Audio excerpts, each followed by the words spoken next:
Of all the lessons bequeathed to mankind by cruel nature, none was ever so imperative as the one taught in the gloaming hours of darkness at the boundary betwixt the huddled dwellings and the shadowed forests beyond.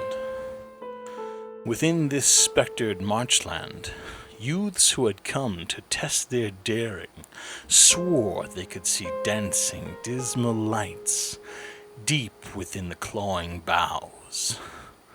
These were the teachers of an ancient lesson, and those of our kin who failed to heed it never returned to us. And if on Halloween you should pass a blackened wood, you may yet see them still, swinging, dancing, repeating their lesson of ages from the very dust of antiquity. Stay out of the forest. Stay out of the dark.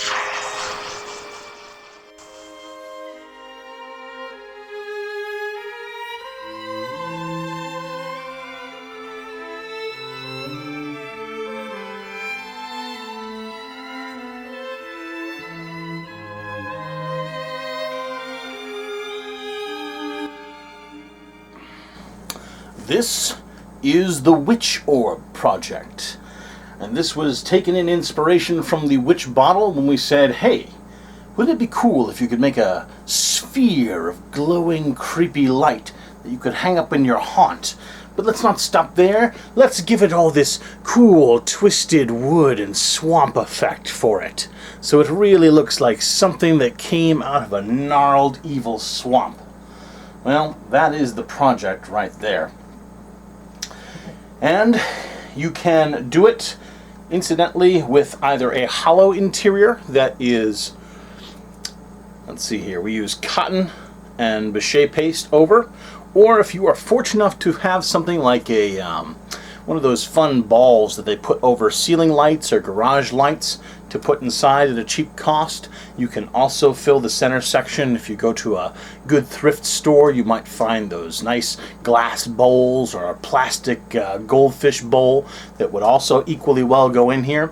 But I'm going to show you how to do this using a balloon, which we use this to build around and then later pop and then fill this up with a polyfill fluff that diffuses the light from an LED light source. But it is a very fun project. It is more difficult than the witch bottle, but I think you will agree it is eminently rewarding in its creepy, spooky style. But here is the list of ingredients for the Wytch Orb. Let us consult the ancient scrolls, as usual. You're going to need some gardening wire. Mine, of course, is just over here under something else that hopefully won't fall. Good. This is about 14 to 16 gauge plastic coated gardening wire. This is what I used. You can likely find a similar substitute. You're going to need some balloons. Now, important note, if you get balloons from this project, don't go cheap on your balloons. Don't go the, well, this store has them for $1.35 for 12, but I can get them for 10 cents for 100 at this other place. The 10-cent balloons will pop in the middle of your project. I have seen it happen with people on my live stream. Those poor souls have had their beautiful projects turn into, mops that turn into wigs for their skeletons. Get good balloons. And I will also show you a method of doubling the balloons. So balloons, some sort of stand for your balloon. Usually just some sort of cup or container for you to work out of. The ever famous puck light, which we call because it looks like a hockey puck. There will be a link in the description, I guarantee. I've been using these like crazy for the witch lights. They're an excellent just LED light source that has a remote control and a gazillion color options. And they also work off of AAA batteries, so you don't have to go to the store and run in and go to the clerk. I need a 10QRXQBZYLR-J battery, and have them look at you like a crazy person. because that has never happened to me before. If you've got wire, you're going to want wire cutters. You'll want your trusty hot glue gun. You're going to want some paper mache paste. Link in the description for how to make it. I covered that in my paper mache pumpkin tutorial. You're going to want, ideally, some cotton batting. That's that stuff. There. You do not have to have cotton batting, but it will make your life a little bit easier and faster. You do not need a lot of this stuff. I only use a single layer for top and bottom of this project. What type of cotton batting do you need? I am not a seamster, unfortunately. So, haha, that's about that thick. Yeah, not extensive stuff here. I am sure there are many types, and that question may arise. All right, cotton batting. Let's see here. Cotton coil and cotton balls. For this project, I would much more heavily recommend having cotton coil on hand. You can get this at most beauty supply places. Cotton balls, well, they're cotton balls. You can get them anywhere in the pharmacy section of most stores, all over the place. Saturation chamber, by that I just mean a little bowl or cup, which is arguably a lot like your balloon positioning chamber, which you can put your cotton in and then saturate it with paper mache paste to get it going. Alright, you will need a little bit of gallon jug plastic or equivalent, because the light source on the bottom of these is held in with just a little bit of plastic from either, again, a gallon jug, a 2-liter bottle, just a little bit of plastic. You could seal this off as well, or make some sort of cool hinged lid, however you want. I just wanted this to beam some light down underneath the orb as well. But that's my preferred method for doing that. Let's see here. You would probably gonna want some sort of suspender thing to hold it. I used some yarn that is, let's see here, what's my yarn color? My yarn color was like cafe latte, whatever. It's a brown yarn that kind of matches the color of my orb to suspend it from. What else are we gonna need? You're gonna need your choice of accessory. I have used some sections of a cat crawling through a plastic bag down at my feet. Hello, cat. This is some creepy cloth.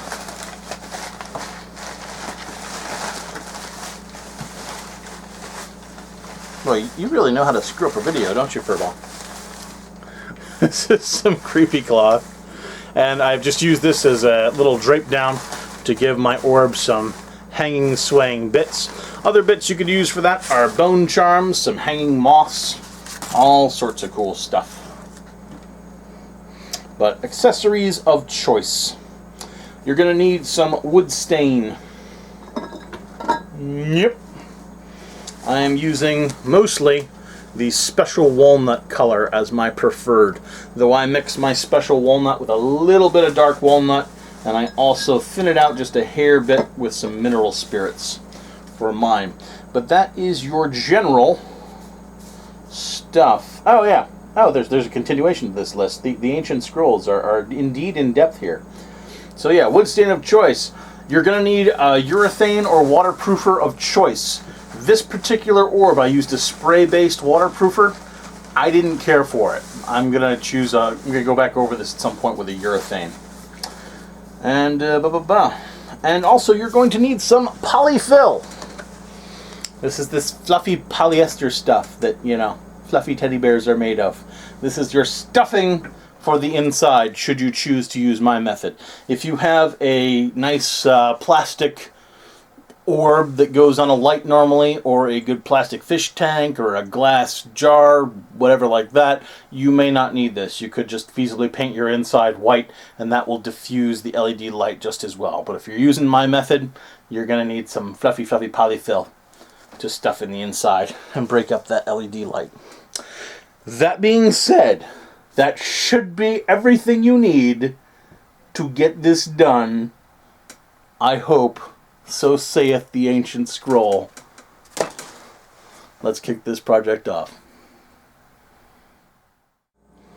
time to start, hopefully, your first Wytch Orb and my fourth, quite frankly.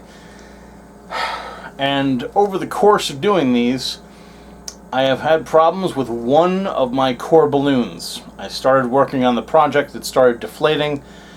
It started occurring to me, what happens if you're making one of these things and your balloon pops?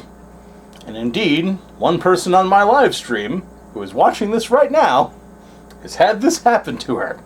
So, in order to alleviate this problem, come up with the possibility of taking two balloons, putting one inside the other, and getting yourself a double inflate two balloon to try to prevent this from happening. So to do this with a standard size balloon, I'm just taking one balloon. I'm kind of, first off, before you do any kind of balloon inflating, give your balloons a stretch. Most folks know this, some folks don't. So just give your balloons a good little initial stretch out. Gonna take my inner balloon, I'm gonna roll it up a little bit because it's got to go inside the secondary balloon. It's not going to want to go in there all the way. I take the eraser end of a pencil and use that to just jam my inner balloon into my outer balloon.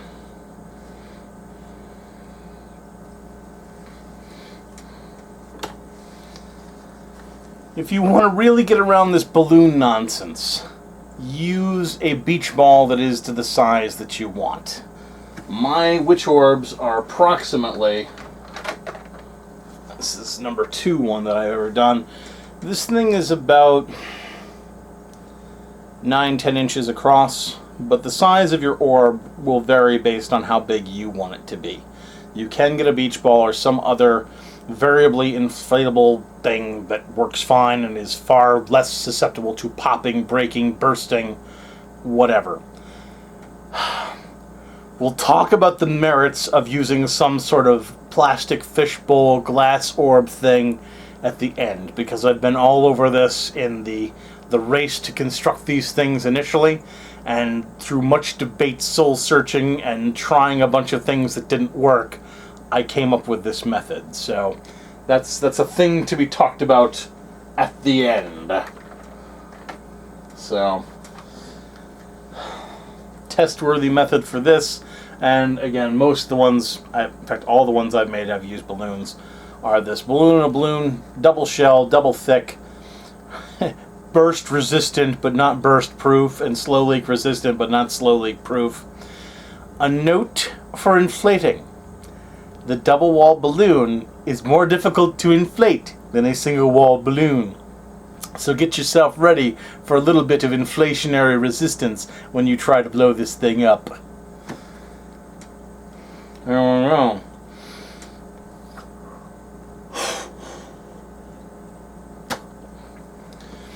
Get your balloon size to the Wytch Orb that you want to have.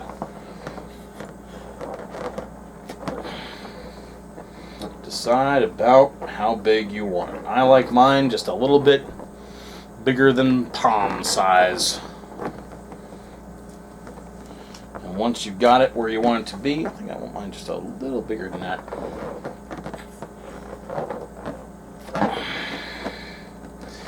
Now, if you don't blow the balloon up all the way, typically you will not lose a whole lot of air. What I'm doing here, my red balloon is on the inside. I'm going to tie it off first.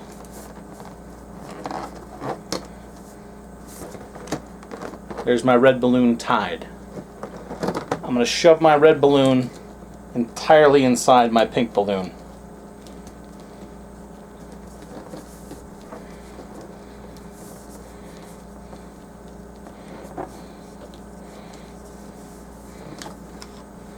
And use my eraser to push that down and in. Gonna grab my pink balloon. Gonna tie it off outside the red balloon. So now ideally I should have a nice double-walled device here. And this gives us trouble and really screws up halfway through, we're going to have a fun time refilming this entire thing.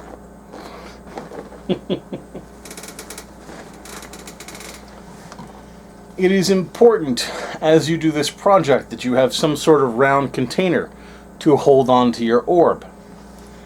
Be careful. As paper mache paste hardens, and particularly if it hardens with fibers in it, it can create edges. Edges can cut into your balloon. So, if you've got one of these things, make sure that you clean off the edges of your holder from time to time to make sure that they stay smooth and rounded and have no chance of cutting your balloon. Beware. Beware.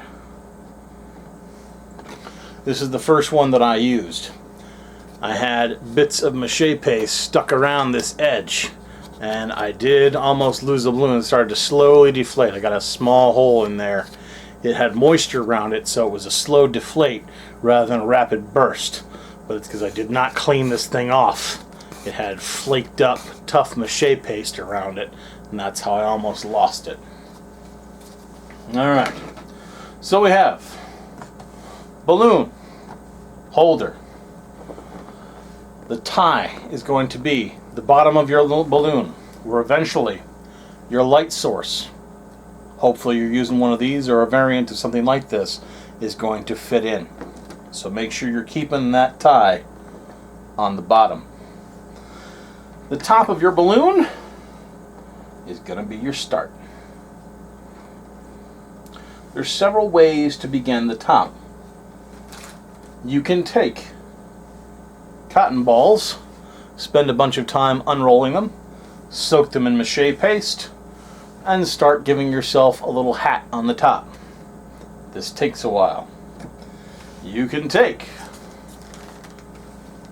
cotton coil, open it up, tease it out into flat sections, soak it in mache paste, and put it on top and make yourself a little hat. This takes a while. Or you can find that little thing you just had 2 seconds ago and grab some cotton batting. If you are a person who loves sewing and hates watching good sewing materials get destroyed, look away now.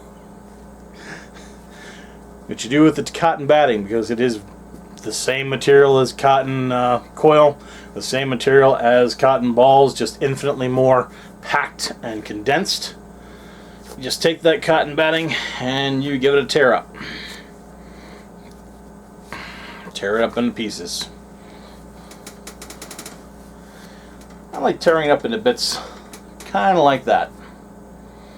Just a kind of a long, round, oval-ish blorch. This stuff will tear quite readily. And then what we do is we have some mache paste. I didn't want to open.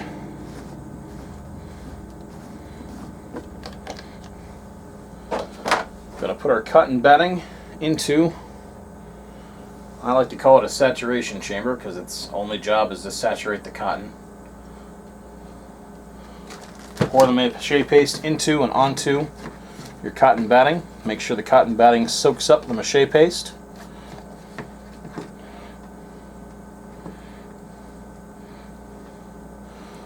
Pull the batting back out. If it still has a white dry area on it, then it hasn't soaked it up. It should have a kind of off-white eggshell tone to it if you're using the same type of mache paste that I have. You can also use the watered down glue type paste that many other folks use for their pumpkin mache, but I really do prefer the flour based ones. I think it gives the cotton a distinct extra rigidity that the glue based stuff just does not. And then once that is all set, you grab your piece of batting, start laying it on your balloon, and we're going to give this thing a little hat. With weight distribution, your balloon is going to want to shift, so be aware of that.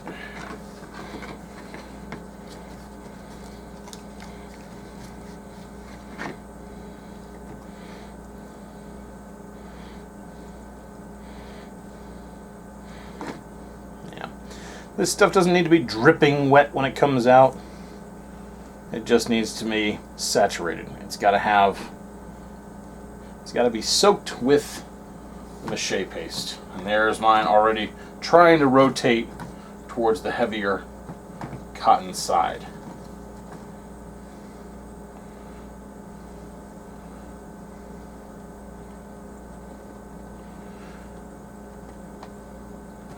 Anywhere where these sets of battings interlock, the mache paste will make sure that they stick together. So, no sweat there.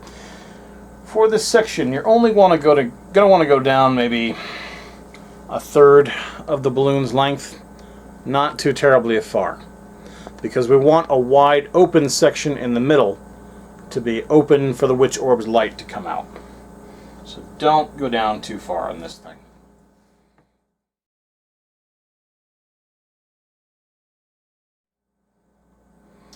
I'm really only going for about 1 layer thick. The amount of layering that you have to do afterwards, depending on your style of Wytch Orbiness, will make up for the extra layers. So you really only need 1 layer of batting here for the hat, as I call it. I need a little bit more, so I'm just going to tear off some more batting.